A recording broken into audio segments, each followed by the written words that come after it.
Ito pala ang kwento at kasaysayan ng buhay ng isa sa pinakamahusay na komedyante, na si Bernardo Bernardo. Halika mga kakwento, samahan ninyo ako at alamin natin, si Bernardo Bernardo, 1945 hanggang 2018, ay isang alamat na Pilipinong aktor, komedyante, at direktor na ang karera ay umabot ng mahigit 4 na dekada sa teatro, pelikula, at telebisyon. Kilala siya bilang isang triple threat, isang performer na kayang umawit, sumayaw, at umarte ng mahusay, at sa kanyang iconic na papel bilang Steve Carpio sa matagal na sitcom na Home Along the Riles. Maagang buhay at ang Bernardo Squared. Ipinanganak si Bernardo C. Bernardo noong January 28, 1945, sa Santa Ana, Maynila. Ang kakaiba niyang pangalan ay resulta ng isang sorpresa mula sa kanyang ama. Orihinal sana siyang papangalanang Emmanuel Pedro Meliton Jr., ngunit sa halip ay ginawa siyang Bernardo Bernardo, na pabiro niyang tinawag na Bernardo Squared. Isa siyang mahusay na estudyante at nagtapos ng Bachelor of Literature in Journalism sa University of Santo Tomas noong 1966. Naging editor-in-chief din siya ng The Varsitarian, ang opisyal na pahayagan ng universidad. Noong una, pangarap niyang maging mahusay na mamamahayag, ngunit nagbago ang kanyang landas matapos niyang mapanood ang isang propesyonal na dula ng Aman for All Seasons sa Film Life Theater, na nagbigay inspirasyon sa kanya na pasukin ang pag-arte. Kahusayan sa akademya at pinagmulan sa teatro. Isa si Bernardo sa pinakasanay at edukadong aktor sa Pilipinas. Matapos ang kanyang pag-aaral sa UST, nag-aral pa siya sa ibang bansa. Master of Arts in Theater mula sa University of California, Santa Barbara noong 1969. Pagsasanay sa London Academy of Music and Dramatic Art (LAMDA) sa tulong ng British Council.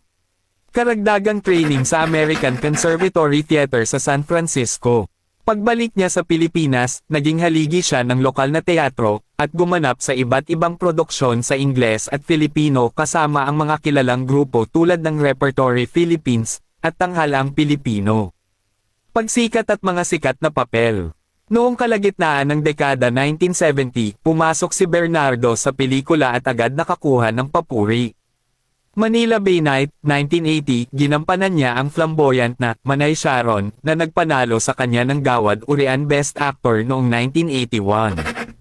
Home Along the Riles, 1993 hanggang 2003, nakamit niya ang malawak na kasikatan bilang si Steve Carpio, ang nakakatawang ngunit mayabang na kalaban ni Kevin Costner na ginampanan ni Dolphy. Sumikat ang kanyang linyang, Antipateka. Buhay sa Amerika at pagbabalik. Noong unang bahagi ng 2000s, umalis si Bernardo sa showbiz sa Pilipinas at nanirahan sa Estados Unidos, kung saan siya nagturo at nagtrabaho sa teatro.